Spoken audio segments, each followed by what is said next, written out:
Raymond हे नाव तुम्ही ऐकलंच असेल। रेमंडचा एखादा शूट तुम्ही मोठ्या फंक्शनला घातलाही असेल, रेमंड हे नावच ऐकलं की आपल्याला एकदम रिच फील होतो। तुम्हाला बहुतेक माहिती नसेल, हा मोठा ब्रँड भारतीयच होता आणि तो मोठा केला होता विजयपत या माणसाने। एकेकाळी त्यांनी कंपनी एवढी मोठी केली होती की त्यांचा हिस्सा जवळपास 1000 कोटी एवढा होता। नंतर काळाची चक्र अशी फिरली की उद्योगपती विजयपत यांना स्वतःच्या घरातून बाहेर हाकलण्यात आलं। 28 मार्च रोजी चक्क भाड्याच्याच घरात त्यांचं निधन झालं। या सगळ्यांचंच कारण ठरलं आपल्या मुलावरचं आंधळं प्रेम। विजयपत यांची कहाणी ही एका यशाची नाही, तर तो इशारा सुद्धा आहे प्रत्येक वडिलांसाठी। नेमकं काय झालं पाहूया या व्हिडिओमध्ये।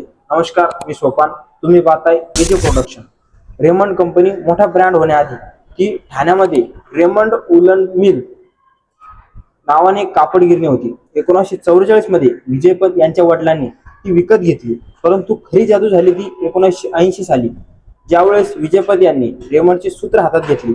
नंतर त्यांनी रेमंड ब्रँडला विश्वासू ब्रँडमध्ये रूपांतरित केले। रेमंड ब्रँड म्हणजेच द कम्प्लीट मॅन ही टॅगलाईन ही त्यांच्याच काळात सुरू झाली होती। यांना पद्मभूषण पुरस्काराने सुद्धा सन्मानित करण्यात आले होते, परंतु त्यानंतर त्यांनी 2015 नंतर खूपच मोठा निर्णय घेतला, ज्याने त्यांचं संपूर्ण आयुष्यच बदलून टाकलं। विजयपत यांना एक मोठा मुलगा होता, माधुपती।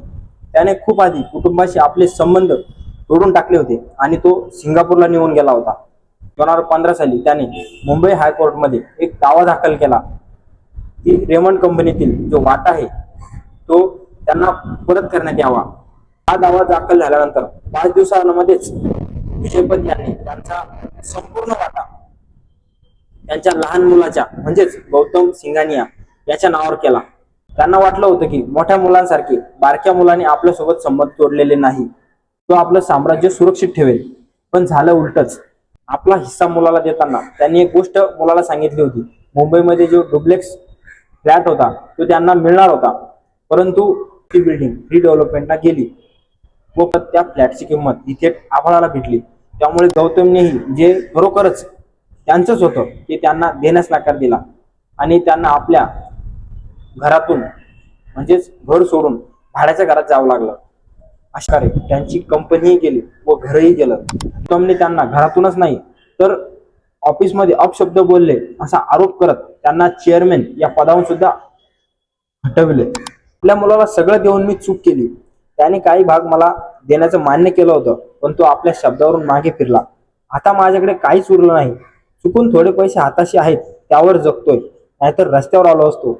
मग रस्त्यावर आलेलं पाहून त्याला आनंद झाला असता, असंही ते म्हणाले।